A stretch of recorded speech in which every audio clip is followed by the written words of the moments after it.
I'm live. What's up, Facebook? New mic, holding it down strong. So I've got a buddy. He gave us some money. I got to call in with him. Maybe he'll watch this YouTube live, and I wanted to call him back.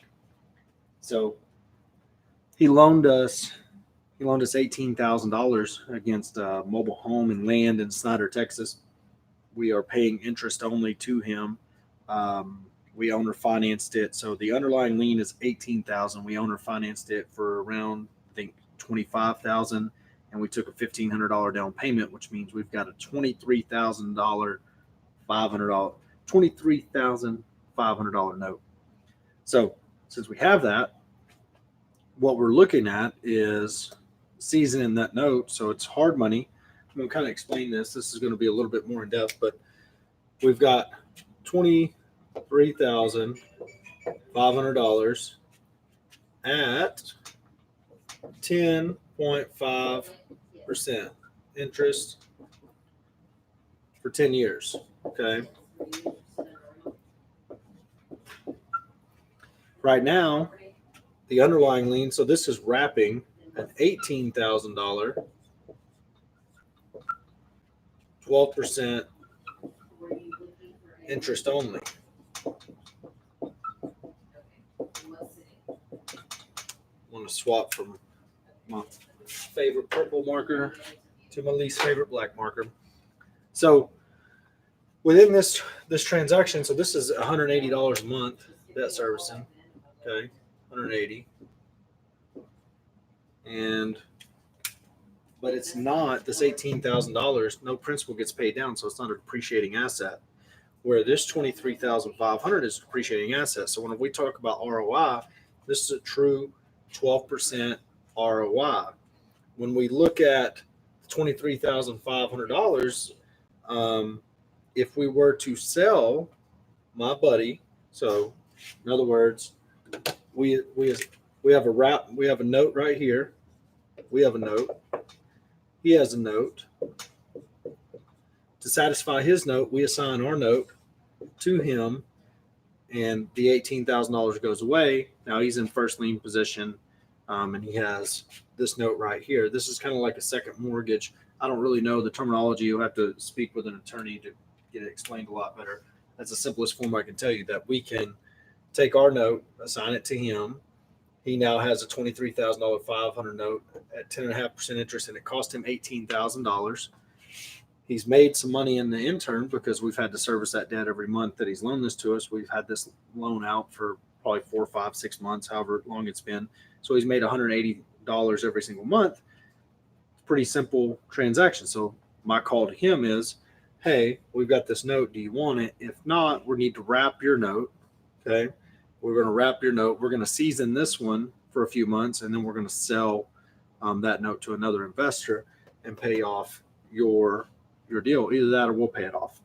When you're doing this, you get a bunch of terminology yield, and then you're going to look at ROI and all this kind of stuff, because what Ty's going to want to know is, if he takes his $18,000 and he leaves it in a situation like this where it's drawing 12% and it's staying intact. In other words, the $18,000, if he decides he wants it back, all he has to do is call us and say, hey, I want my 18 back, and we pay him the 18 back.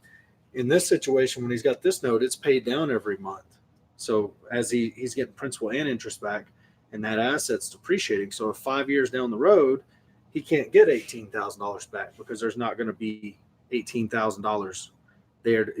The payoff is probably going to be less than $18,000. And if he wanted to sell that note, he would have to sell it at a discount to another investor. So those are the things he's got to consider. The term that is thrown out there when people are wanting to sell a note is yield. And people oftentimes confuse yield with ROI. Okay. Yield and ROI are two completely different things. So I'm going to kind of show this to you in the best way that I know how. Okay. And I'm going to use my handy dandy mortgage app right here that I always show y'all. Okay. It'll autofocus on it. I don't know if y'all can see that, but the principal and interest, the PI on this note right here is $317. $2,200.10. Okay. That's how much this monthly payment is right here for this note. Right now, our payment for this one, so this is PI, this is interest only, is $180. So you can see we're cash flow positive on our wrap. Within this note, if I just take that 317, go into my calculator, put in 317.10 times 12, because there's 12 months in a year, I've got $3,805. And I divide that by 18,000,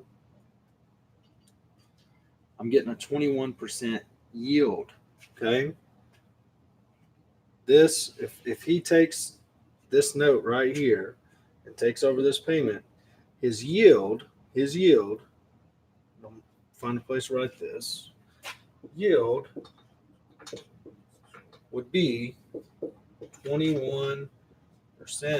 Okay. Now, who doesn't want to grow their money at 21%? It looks really good. The problem is, whenever I go back to my mortgage app here and I hit the little amortization button, whenever I get about 60 months in, I'm only owed $14,700. Okay.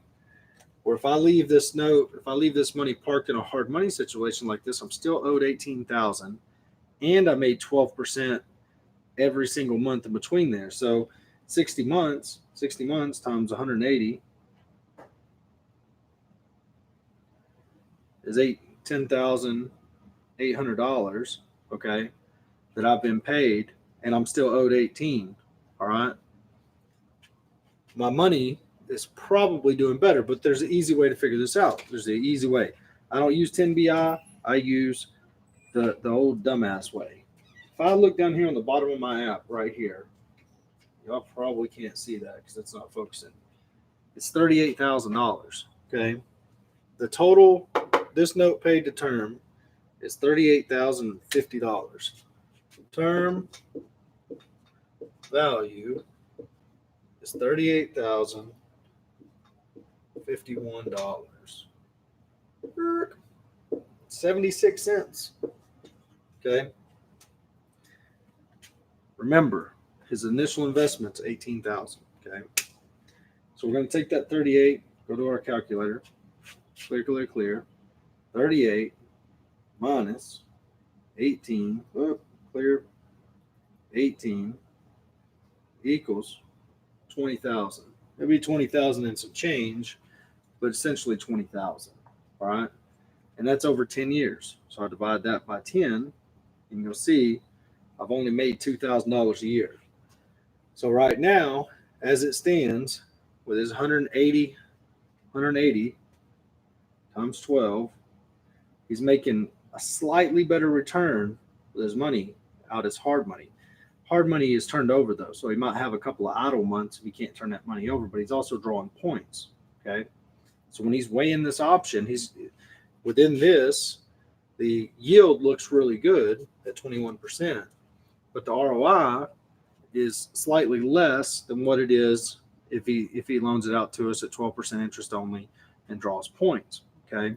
The actual, if you take $2,000, okay, and you divide that by the $18,000 initial investment, you're actually, Jason Witherspoon's calling me, you're actually getting an 11% return, an 11% ROI.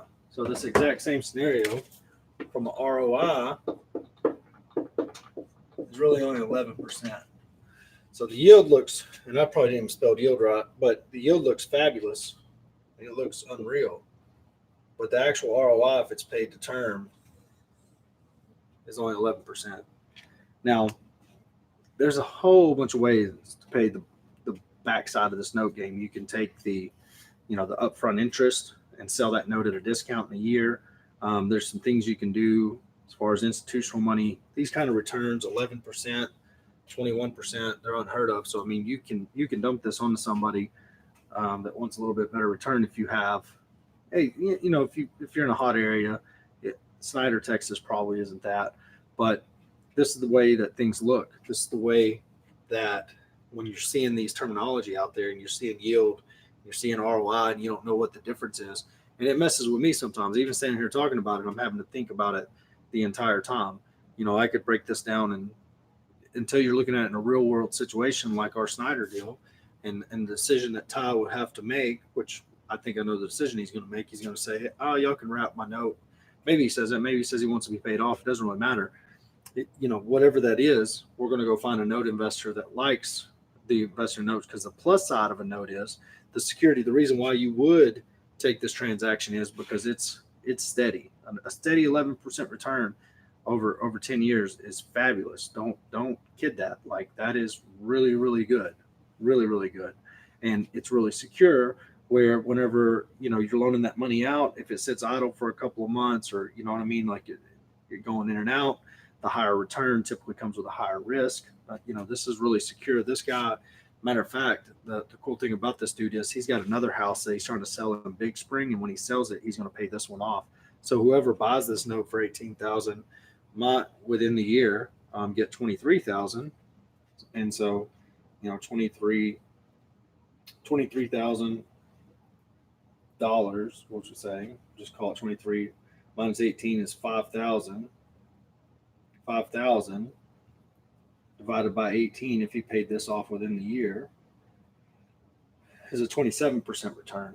So if he does refinance this or come into some money and pay it off, that's whenever it's really good. And then you loan it back to us, so you hit a damn near 30% return on your money, because he does get it paid off early, and then you've got an extra 30% to loan back to us and compound up at 12%. So I don't know if this makes sense.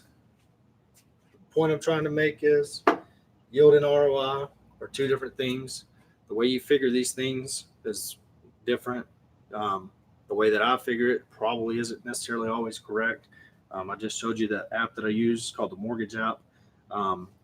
It's just a blue mortgage app. I don't know anything else about it. I don't know who makes it or anything like that. I had it before I bought my first house. I use just the regular iPhone calculator when I'm running these numbers. But I want to show you my kind of train of thought on it and how a deal will break down when you're trying to have these conversations with people. And if you can understand this side of the business and read into it and watch more videos, do more research, then it'll make you a better wholesaler. It'll make you a better buy and hold investor. It'll make you a better landlord. It'll make you better everything, because the more you understand about money, whether you're going to get into multifamily, whether you're going to invest in notes, whatever your long-term real estate goals are, knowing this stuff is what's going to get you there. Like, if I can't speak this language, then how could I possibly go talk to somebody about getting $1 million? So I appreciate y'all being here. I hope y'all subscribe. I hope you share the video. I hope you put it out there. I hope I'm bringing you some value. Hopefully right now I have a bunch of phone numbers appended. I'm about to drop some ringless voicemails, and I'll probably come back on here in a little bit and be calling those people back. So I appreciate your time. Appreciate your support. I'll holler at you.